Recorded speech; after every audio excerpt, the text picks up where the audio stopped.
Bismillahirrahmanirrahim. Assalamualaikum warahmatullahi wabarakatuh. Waalaikumsalam warahmatullahi wabarakatuh. Alhamdulillah hari ini kita bisa berjumpa kembali dalam rangka taklim kita ba'da subuh. Mudah-mudahan keberkahan, Amin. rahmat dan istiqomah selalu tercurah kepada kita semua. Kita lanjutkan dengan hadis qala Rasulullah sallallahu alaihi wasallam, inna mimma akhafu alaikum min ba'di ma yubtahu alaikum min zahratid dunya wa zinatiha. Rawahul Bukhari wa Muslim an Abi Sa'id Al-Khudri. Ya. Berbicara tentang bunga dan pernik-pernik daripada dunia. Inna mimma akhafu alaikum, sesungguhnya sungguh dari apa-apa yang aku takutkan, dari apa-apa yang aku khawatirkan atas kalian, min ba'di, setelah aku tidak ada, setelah aku meninggal dunia, ma yubtahu alaikum min zahratid dunya wa zinatiha. Sesungguhnya di antara yang aku khawatirkan pada diri kalian setelah peninggalanku ialah dibukanya bunga dunia dan pernik-perniknya untuk kalian, dibukanya kenikmatan-kenikmatan dunia, keindahan-keindahan dunia untuk kalian. Ini yang dikhawatirkan oleh Rasulullah sallallahu alaihi wasallam. Karena dengan asbab bunga-bunga dunia, kenikmatan-kenikmatan dunia dan keindahan pernak-pernik dunia, banyak di antara manusia, di antara umat Kanjeng Nabi Muhammad, banyak yang sesat dan bahkan banyak yang murtad. Kita ambil contoh saja harta, tahta, wanita. Itu adalah di antara bunga-bunga dunia. Itu adalah di antara nikmat-nikmat dunia. Harta, tahta, dan wanita. Berapa banyak orang yang sesat gara-gara harta? Betapa banyak orang yang murtad gara-gara harta. Gara-gara harta hidupnya sesat. Ya, hartanya digunakan untuk perkara-perkara kekufuran. Gara-gara harta banyak yang murtad, diiming-imingi dengan harta sehingga dia keluar dari Islam. Umumnya yang seperti ini terjadi pada umat Islam dalam kondisi ekonomi kurang baik. Umat Islam dalam kondisi ekonomi kurang baik, katakanlah fakir, ya. Jadi orang-orang fakir tersebut, orang-orang miskin tersebut terus dijejelin harta orang-orang kafir. Dan ada satu perjanjian antara si orang kafir dengan dia, dengan harta tersebut, bahwa orang tersebut harus murtad. Yang tadinya Islam, kemudian gara-gara harta jadi murtad. Tahta juga begitu, ya. Gara-gara tahta orang bisa menjadi sesat, orang bisa menjadi murtad, ya. Diiming-imingi dengan satu jabatan, diiming-imingi dan satu jabatan di satu perusahaan, ya, tapi dengan syarat harus keluar dari Islam, murtad. Banyak sekali kejadian, seperti itu. Gitu. Apalagi tuh wanita, ya, program sebagian daripada kafir adalah menikahi perempuan kafir dengan laki-laki muslim. Oke, nikah dengan perempuan tersebut, tapi kamu harus murtad, keluar dari Islam. Ya, banyak kejadian laki-laki yang tadinya muslim, gara-gara perempuan kafir akhirnya dia menjadi murtad. Padahal di dalam Al-Quran Allah kemukakan bahwa seorang budak perempuan yang mukmin, itu lebih baik untuk kalian daripada perempuan yang kafir. Meskipun perempuan kafir itu sangat menggoda, sangat menakjubkan mata. Meskipun perempuan kafir itu sangat cantik, kedudukannya sangat bagus, statusnya sangat indah, sangat baik, akan tetapi tetap budak perempuan sekalipun, ya, yang mukmin itu justru lebih baik daripada perempuan kafir, meskipun menakjubkan kalian. Kenapa? Karena budak perempuan ini akan membawa kepada surganya Allah, akan membawa kepada kenikmatannya Allah. Lah kalau kafir itu justru jelas-jelas akan mendorong kita masuk ke dalam azabnya Allah Subhanahu wa ta'ala. Makanya kita ini kudu hati-hati membina anak-anak kita. Jangan sampai tergiur oleh perempuan-perempuan kafir atau laki-laki kafir yang akhirnya anak-anak kita jadi murtad.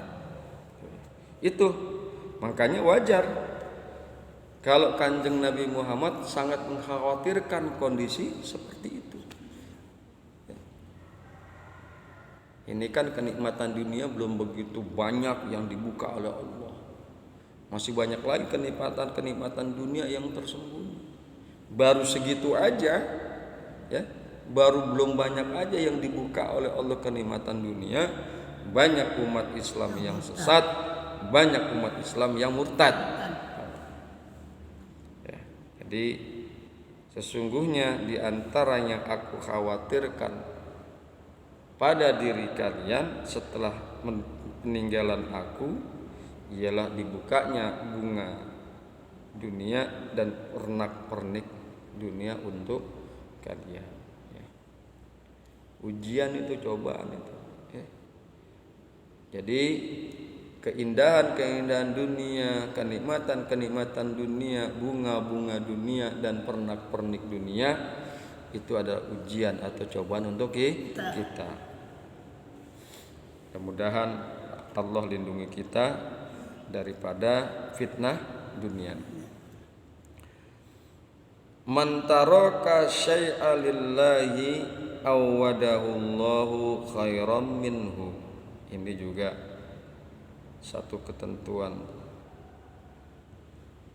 Man taraka syai'a lillahi, barang siapa yang meninggalkan sesuatu karena Allah,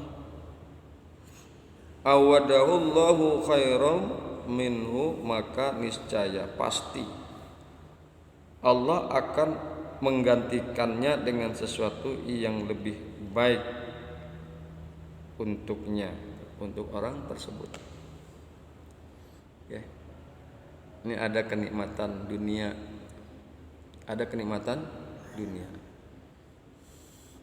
hakikatnya kenikmatan yang Allah berikan kepada kita di atas dunia ini baru 1%, baru 1%. Ada kenikmatan yang belum Allah turunkan 99%. Kapan Allah turunkan dan kapan Allah sebarkan dan bagikan nikmat yang 99% nanti di akhirat. Nanti di akhirat. Seindah apapun, sebagus apapun kenikmatan dunia, itu baru 1% yang Allah curahkan kepada umat manusia. Masih Allah simpan lagi 99% untuk orang-orang yang beriman, untuk orang-orang yang memang layak masuk ke dalam ridhonya Allah, untuk orang-orang yang layak masuk ke dalam surganya Allah. Man taraka syai'a lillah, barang siapa yang meninggalkan sesuatu karena Allah, awadahullahu khairu minhu, maka Allah akan menggantikannya yang lebih baik daripadanya. Kita tinggalkan kenikmatan dunia karena Allah Subhanahu wa taala, kita tinggalkan. Kita tidak ambil kenikmatan dunia karena Allah, karena khawatir justru kenikmatan dunia yang kita ambil itu akan menumbuhkan kesesatan, akan menumbuhkan kekufuran, bahkan bisa menjadi murtad diri kita. Kita tinggalkan tuh kenikmatan-kenikmatan dunia, maka nanti Allah akan gantikan yang lebih baik daripada kenikmatan-kenikmatan dunia tersebut. Kekayaan, ya, kekayaan kita tinggalin. Rumah yang indah kita tinggalkan karena Allah. Ya. Bisa sih kita beli, bisa kita bikin rumah yang indah dan mewah, tapi untuk apa? Justru dengan rumah yang indah dan mewah, diri kita bisa menjadi sombong, kita khawatir, kita bisa menjadi ria. Kita tinggalkan tuh yang demikian itu, meskipun kita bisa mendapatkannya ya dengan cara-cara yang halal. Karena Allah kita tinggalkan, maka Allah akan gantikan nanti di surganya Allah dengan gedung dan rumah yang lebih indah, yang lebih baik. Intinya ketika kita meninggalkan sesuatu lillahi ta'ala, karena Allah Subhanahu wa ta'ala. Man taraka syai'a lillahi, barang siapa yang meninggalkan sesuatu karena Allah, awadahullahu khairan minhu, maka Allah pasti akan menggantikannya dengan yang lebih baik daripadanya. Bismillahirrahmanirrahim. Warawa Ibnu Majah annahu sallallahu alaihi wasallam qala man kana niyatuhul akhirah jama'allahu samlahu wa ja'ala ghinahu fi qalbihi wa atatuhu dunya raghimatan wa man kanat niyatud dunya farraqallahu alaihi amrahu wa ja'ala faqrahu baina ainaihi wa lam ya'tihi minad dunya illa ma kutiba lahu. Ini satu hadis yang diriwayatkan oleh Imam Ibnu Majah.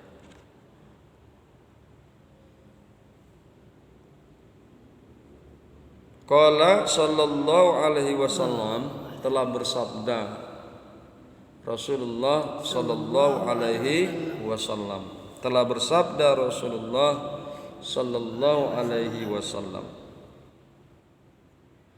man kanat niyatul akhirah, barang siapa yang adalah niatnya itu akhirat, melakukan satu amal, melakukan satu pekerjaan yang niatnya akhirat,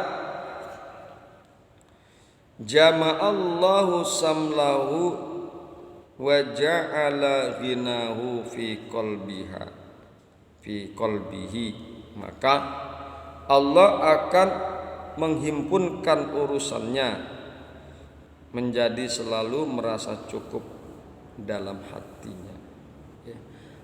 Selalu merasa cukup dalam hatinya. Segala sesuatu yang kita niatkan karena akhirat. maka hatinya dipenuhi dengan kecukupan.